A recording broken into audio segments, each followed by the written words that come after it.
क्या है इस वर्ल्ड कप में, जो हमने नहीं सोचा था, वो था स्पिनर्स को मदद मिलना, स्लो विकेटें होनी। हम तो इंडिया के हिसाब से खेलते हैं ना, इंडिया के हिसाब से। अब वो स्पिनर्स पहले डाल दिए, तो जब स्पिनर आपने पहले डाल दिए और उसी वक्त आपके रन्स नहीं है, आपको एक अलग तरीका इजाद करना है। टीम में कोई भी आप प्लेयर देखो किसी भी फॉर्मेट में, जब आता है second year, I don't know उसको अंग्रेजी की एक टर्म होती है, मेरे दिमाग से निकल गई, कि फर्स्ट ईयर के बाद सेकंड ईयर लोग आपको ज्यादा बेहतर पहचान जाते हैं, ज्यादा आपको स्टडी कर लेते हैं। वो अभिषेक के साथ हुआ है, उनको स्टडी किया, but at the same time वो अपनी गलती भी कर रहे हैं। तो आप कह रहे हैं ना गलती क्या है, इस वक्त आप अभिषेक से पूछोगे तो वो जर्सी भी मेरे ख्याल से गलती है, क्योंकि वो बैटिंग कर रहे हैं, पैड बूट पहन चुके हैं, और जर्सी उन्होंने पहनी हुई थी अर्शदीप की। अब वो जो टीम के साथ थे ऑफिशियल, वो बात हो रही है, तो सिराज वहां से गुजर रहे हैं, उनसे ले ली, तो उन्होंने कहा कि यार तो फिलहाल अरे टाइम नहीं, ऊपर से कहां से आएगी, सिराज की जर्सी पहन ले। और उनको कहा कि तुम डगआउट में जाके फटाफट अंदर जाके ये छुप के टी शर्ट चेंज कर लो। This is a situation which, मतलब आप सोच ही नहीं सकते थे इस तरह की सिचुएशन। वो तो आपकी जर्सी आपके पास होनी चाहिए थी, भले वो ऊपर थी या कहीं थी, है ना। टीवी पे हमें पता चलेगा यार 100 कदम चढ़ के जाना है नरेंद्र मोदी स्टेडियम के ड्रेसिंग रूम में, वो तो भाई वही तो हर रोज उतरते चढ़ते। तो सो ये गलती अवॉइडेबल थी। कभी क्या आपका ध्यान उससे भंग हुआ? क्या वो भी आपको मतलब पैनिक हो गया एकदम, आपने ही जाके बॉल खेलना पहले? सो कल जो मैंने उनकी 3 बॉलें देखी हैं, मुझे 3 बॉलों पे वो अभिषेक नहीं दिखे। आउट होना पहली बॉल पे ये वो यार चलता है, कोई बात नहीं। कल आप देखो तीनों बॉल, 2 उन्होंने खेली, तीसरी बोल्ड हुए, तीनों बॉल जो थी वो उनपे स्किड करके जल्दी आए। वो तीनों बॉल में मुझे ऐसा लगा कि वो लेट आए हैं। Normally he is not like that. उनकी आई जो है और हाथ जो है वही तो उनकी ताकत है। और जिस बॉल पर वो बोल्ड हुए, अचानक से होता है ना कि यार चलो यार, जब मैं ले ही लेता हूं। हाँ, तो अब प्रॉब्लम यही है कि वो दिन कौन सा होगा।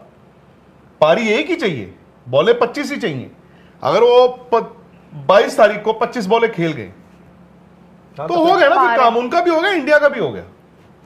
लेकिन फंस आप कहां रहे हो कि ऑफ स्पिनर से अगर मैं नया बॉल डलवा रहा हूं, भाई हमने जब इतने लेफ्ट हैंडर्स खिलाए थे, हमें नहीं पता था इस तरह की पिचेस होंगी। अब ऑफ स्पिनर्स जो है वो they have come into fashion now. Off spinners कहां पे हैं मुझे बताओ? टी20 में, टी20 में मिस्ट्री स्पिनर्स हैं या लेफ्ट हैंड स्पिनर हैं या राइट आर्म लेग स्पिनर है। ऑफ स्पिनर से तो को बॉलिंग कराता। अब आपने 6 अगर लेफ्ट हैंडर्स खिलाए हैं तो सामने वाला खिलाएगा भी, नया बॉल भी डलवाएगा और बॉल ग्रिप भी होगा। तो तिलक वर्मा की बैटिंग शुरू से ऐसी रही है, उनको पेस चाहिए, उनको बाउंस चाहिए, स्लो विकेटों पे उनको स्ट्रगल है ही है।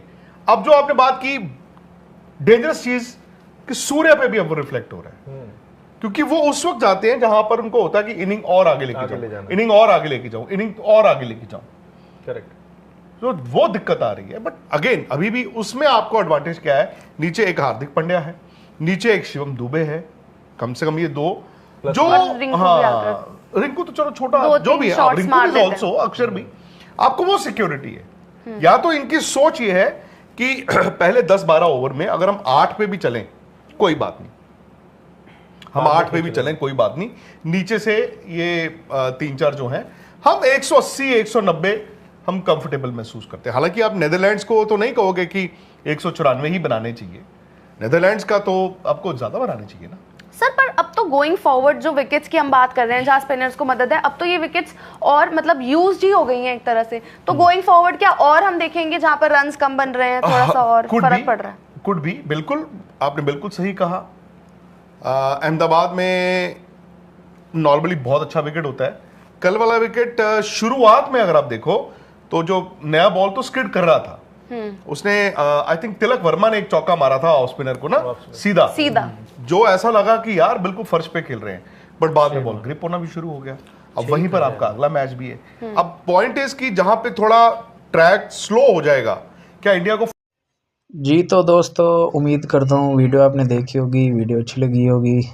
तो अगर वीडियो अच्छी लगी है तो हमारे चैनल को सब्सक्राइब और लाइक करना ना भूलें, शुक्रिया। और अगर आप खेलों के इस तरह की न्यूज़ से इंटरेस्टेड हैं, सुनना चाहते हैं, तो मज़ीद हमारे चैनल को सब्सक्राइब करें ताकि हम आपसे और आप हमसे जुड़े रहें और इस तरह की ख़बरें और जो क्रिकेट एनालिटिक्स हैं वो आप तक पहुंचते रहें।